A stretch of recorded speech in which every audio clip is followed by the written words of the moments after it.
നിങ്ങളുടെ favourite shows ഇനി ഒരിക്കലും മിസ്സാവില്ല. ഇപ്പോൾ C5 കാണും നിങ്ങളുടെ ഫേവറേറ്റ് ഷോസ് തികച്ചും സൗജന്യമായി. ആർക്കൊരു സൂചന പോലും കൊടുക്കാതെ ധനുഷിനെ കമ്പനിയിൽ നിയമിക്കാനുള്ള തീരുമാനം അച്ഛനെ കൊണ്ടെടുപ്പിച്ചതിന് പിന്നിൽ അർച്ചനയുടെ ബുദ്ധിയാ ഉള്ളത്. എനിക്കറിയാം. സ്നേഹം മുന്നിൽ നിർത്തി അവനെ അങ്ങ് നന്നാക്കി കളയാന്നാ അവള് വിചാരിക്കുന്നത്. അർച്ചന പറഞ്ഞിട്ടാ ഇത്രയും വലിയൊരു ഉത്തരവാദിത്വം എന്നെ ഏൽപ്പിച്ചതെന്നും എനിക്കറിയാം. ഒരിക്കലും ഞാൻ വിശ്വാസവഞ്ചന കാണിക്കില്ല.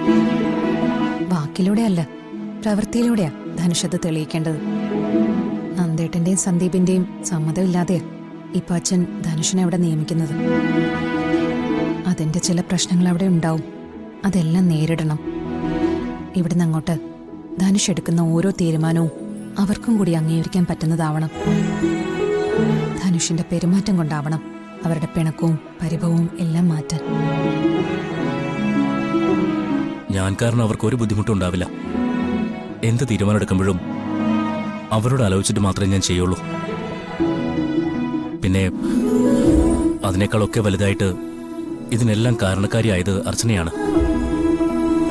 അർച്ചനയ്ക്ക് ഞാൻ കാരണം ആരുടെ മുന്നിലും തല കുനിക്കേണ്ടി വരില്ല. മോളെ, ഞങ്ങൾ ഇതെല്ലാം ചെയ്യുന്നത് നിന്റെ നന്മയ്ക്ക് വേണ്ടിയിട്ടാ. നിന്റെ ജീവിതത്തില് സന്തോഷം ഉണ്ടായാ മതി. അത് കാണുമ്പോ ഏട്ടന്മാരുടെ എല്ലാ പിണക്കങ്ങളും മാറും. എന്തൊക്കെയായാലും നീ ഞങ്ങളുടെ കുഞ്ഞനിയത്തിയല്ലേ. അങ്ങനെയൊന്നും നിന്നെ കൈവിട്ട് കളയാൻ പറ്റില്ലല്ലോ. എടുത്തേ.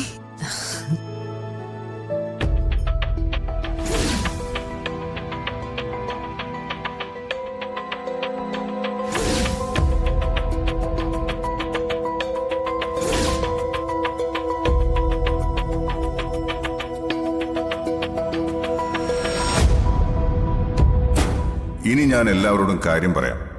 ധനുഷിനെ നെല്ലിശ്ശേരി ഗ്രൂപ്പ് ഓഫ് കമ്പനിയുടെ പർച്ചേസ് ഡിപ്പാർട്ട്മെന്റ് ഹെഡായിട്ട് നിയമിച്ചുകൊണ്ടുള്ള അപ്പോയിന്റ്മെന്റ് ലെറ്ററാണിത്.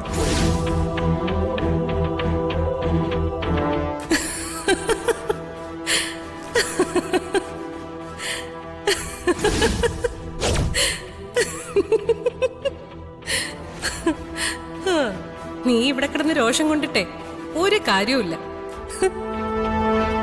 ഇപ്പോ ഓഫീസിൽ അവന്റെ സ്ഥാനാരോഹണം നടക്കുകയായിരിക്കും.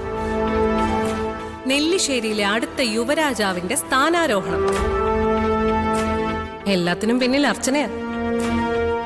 ആർക്കൊരു സൂചന പോലും കൊടുക്കാതെ ധനുഷിനെ കമ്പനിയിൽ നിയമിക്കാനുള്ള തീരുമാനം അച്ഛനെ കൊണ്ടെടുപ്പിച്ചതിന് പിന്നിൽ അർച്ചനയുടെ ബുദ്ധിയാ ഉള്ളത്. എനിക്കറിയാം. സ്നേഹം മുന്നിൽ നിർത്തി അവനെ അങ്ങ് നന്നാക്കി കളയാന്നാ അവള് വിചാരിക്കുന്നത്. പക്ഷെ അത് നടക്കുന്ന അവള് സ്വപ്നത്തിൽ പോലും വിചാരിക്കണ്ട. നടക്കില്ല.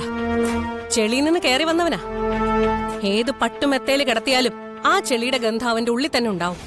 ഒരു ദിവസം അവൻ അവിടേക്ക് എന്നെ തിരിച്ചു പോവുകയും ചെയ്യും. അവിടെയാ നിനക്ക് തെറ്റുപറ്റിയത്. ഏത് ചെളിയുടെ ദുർഗന്ധത്തെയും കഴുകി കളയാൻ പറ്റിയ ഒരേ ഒരു സുഗന്ധ ഔഷധമേ ഉള്ളൂ. അത് സ്നേഹമാ. ഒരു പെണ്ണിന്റെ സ്നേഹം കിട്ടിയാ അതിന്റെ ചൂടിനുള്ളിൽ ഒതുങ്ങി കഴിയുന്നവരാ മിക്ക ആണുങ്ങളും. സ്നേഹം അവനെ മാറ്റിയെടുക്കും. സമ്മതിക്കില്ല. അതിന് ഞാൻ സമ്മതിക്കില്ല. ഈ വീട് നശിപ്പിക്കാനുള്ള ആയുധമാക്കി സ്നേഹം ഉപയോഗിക്കാൻ മാത്രമാ ഞാൻ അവനോട് പറഞ്ഞിട്ടുള്ളത്. പക്ഷെ അവൻ എന്നെ ചതിച്ചു. അവളെ ഇപ്പോ അവൻ പ്രാണനെ പോലെ സ്നേഹിക്കുന്നു. എനിക്കിത് സഹിക്കില്ല. ഒരിക്കൽ അവന്റെ കുഞ്ഞിനെ ഉദരത്തിൽ ചുമന്നവളാ ഞാൻ. കഷ്ടകാലത്തിന് എനിക്കത് നഷ്ടപ്പെട്ടു പോയെങ്കിലും എന്റെ ഉള്ളിൽ അവനോടുള്ള സ്നേഹം ഇപ്പോഴും അതുപോലെ തന്നെ ഉണ്ട്. നെല്ലിശ്ശേരിയെ തകർത്ത് തരിപ്പണാക്കിയിട്ട് അവനെയും കൊണ്ട് എനിക്കിവിടം വിട്ടു പോണം. അതാ എനിക്ക് വേണ്ടത്. അതൊന്നും ഇനി നടക്കുന്നു തോന്നുന്നില്ല. അർച്ചന നീ വിചാരിക്കുന്നത് പോലെ അല്ല. ധനുഷിനെയും സ്നേഹയും അർച്ചന കീഴടക്കിയതേ സ്നേഹം കൊണ്ടാ. അന്ന് സ്നേഹയ്ക്ക് ചിക്കൻ ബോക്സ് വന്നപ്പോ സ്വന്തം ജീവൻ പോലും അവഗണിച്ച് അവള് സ്നേഹയെ പരിചരിച്ചു. ഔട്ട് ഹൗസിൽ നിന്ന് നെല്ലിശ്ശേരിയിലേക്ക് കയറാൻ അവരെ സഹായിച്ചതും അർച്ചനയാ. എന്ന് പറഞ്ഞാൽ സേതുമാധവൻ ധനുഷിനെ മരുമകനായി അംഗീകരിച്ചതിന് പിന്നിലെ ബുദ്ധി അർച്ചനയുടേതാ. ഇപ്പൊ കമ്പനിയിലെ ഒരു പ്രധാനപ്പെട്ട പോസ്റ്റിൽ അവനെ നിയമിക്കുകയും ചെയ്തു. നിന്റെ ഭർത്താവടക്കം സേതുമാധവന്റെ മക്കൾ എല്ലാവരും എതിർത്തിട്ടും അവൻ കമ്പനിയിലെ പർച്ചേസിംഗ് ഡിപ്പാർട്ട്മെന്റിന്റെ ഹെഡായി. മതി, ഇനി എനിക്കൊന്നും കേൾക്കണ്ട. എന്റെ തലയ്ക്ക് ഭ്രാന്ത് പിടിക്കുന്നു. ഞാനിനി എന്ത് ചെയ്യും? എന്ത് ചെയ്യും? എന്ത് ചെയ്യണമെന്ന് നീ നല്ലതുപോലെ ഒന്ന് ആലോചിച്ച് നോക്ക്. തലയ്ക്ക് മീതെ വെള്ളം വന്നാൽ അതിനു മീതെ തോണി ഇറക്കണം എന്നല്ലേ പ്രമാണം. നിന്നെ മറികടന്ന് കമ്പനിയിൽ അവൻ ഇപ്പൊ അധികാരമേറ്റു. ഇനി അവനെ പൊളിച്ചെടുക്കേണ്ടത് അവിടെ നിന്നാ. അതിനെന്ത് ചെയ്യാൻ പറ്റുന്ന നീ ഒന്ന് ആലോചിച്ച് നോക്ക്. നിന്റെ ആവനാഴിയിൽ ഇനിയും ഒരുപാട് ആയുധങ്ങളുണ്ടല്ലോ. പുതിയൊരു ആയുധം ഇനിയും തേച്ചും എനിക്ക് എടുക്കാവുന്നതേ ഉള്ളൂ. അതിലൂടെ നെല്ലിശ്ശേരി ഗ്രൂപ്പ് ഓഫ് കമ്പനീസിന്റെ തകർച്ച നിനക്ക് ഉറപ്പാക്കാൻ സാധിക്കും.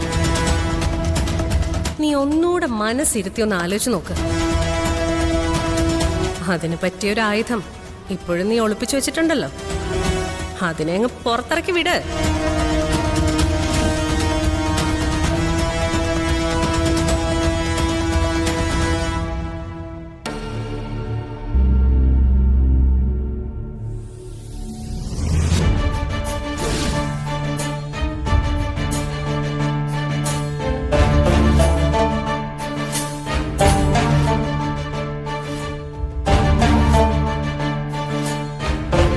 ഹലോ, ഇത് ഞാനാ, അവന്തിക.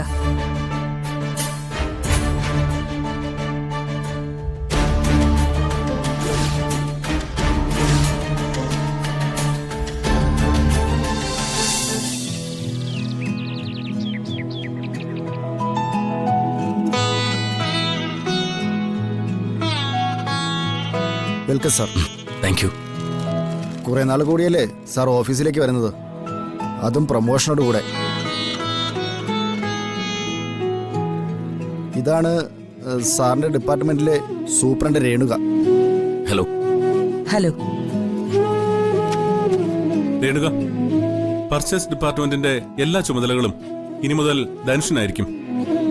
അറിയാം സാർ. സേതുമാധവൻ സാർ ഇന്നലെ തന്നെ എല്ലാം വിളിച്ചു പറഞ്ഞിരുന്നു. ഓ,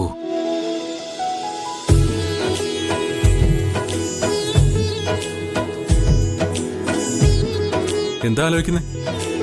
ഈ ചെയറിലോട്ടിരിക്കേ. നന്ദേട്ടനും സന്ദീപോ? അവര് രണ്ടുപേരും ഒരു മീറ്റിംഗിന് പോയതാ. വൈകുന്നേരം വരും. അവരില്ലാത്തത് ധനുഷ് കാര്യമാക്കണ്ട. നിങ്ങൾക്ക് എന്നിലുള്ള ഈ വിശ്വാസത്തിന് ഒരു കോട്ടവും തട്ടാതെ ഞാൻ കാത്തു സൂക്ഷിക്കും. പണ്ട് ഈ ഓഫീസിൽ ജോലി ചെയ്തിരുന്ന ധനുഷ് ആയിരിക്കില്ല ഇനി ഞാൻ. അല്ലെങ്കിലും പണ്ടത്തെ ധനുഷ് സാർ അല്ലല്ലോ ഇപ്പോ. സാർ ഇപ്പോ MD-യുടെ മരുമകനല്ലേ. ഓഫീസ് വേറെ, വീട് വേറെ. അതാണ് എൻ്റെ ഒരു രീതി. വ്യക്തിപരമായ ബന്ധങ്ങൾ ഒരിക്കലും ജോലിയുമായി കൂട്ടിക്കുഴയ്ക്കാൻ ഞാൻ ആഗ്രഹിക്കുന്നില്ല. ധനുഷ കസേരയിലൊന്നും ഇരുന്നേ, ഞങ്ങളൊന്ന് കാണട്ടെ.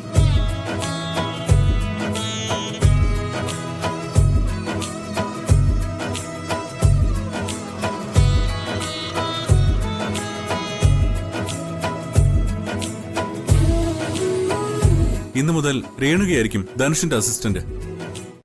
ഡൗൺലോഡ് ചെയ്യൂ C5 ആപ്പ്. കാണൂ എല്ലാ എപ്പിസോഡുകളും സൗജന്യമായി.